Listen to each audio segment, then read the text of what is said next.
Hey guys, it's Alex out here in Grandview with Lifetime Quality Roofing. Out here with our customer, Mr. Fields. We just got his roof put on a couple weeks ago. Just kind of stopped by to do a quick walkthrough with him, make sure everything looks good. He's happy with everything. Danny, do you remember kind of how we got linked up together? Or? Yeah, it was just through a referral.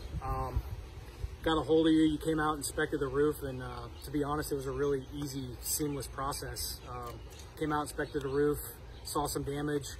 Got a hold of the insurance company. I initiated the claim, but you guys did everything else. All I had to do is basically just collect the check and look at my brand new roof.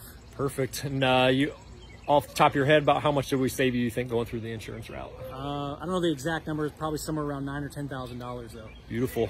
Cleanup, crew, everything like that went pretty smoothly too. Yeah, no issues whatsoever. Those guys were they were really quick, really clean. We came out and looked at everything after it was finished. Didn't see a single speck of dust on the ground. So perfect. Really all right, well, you guys heard it from your own neighbor out here in Grandview. If you got any roofing needs in Central Ohio, give us a call.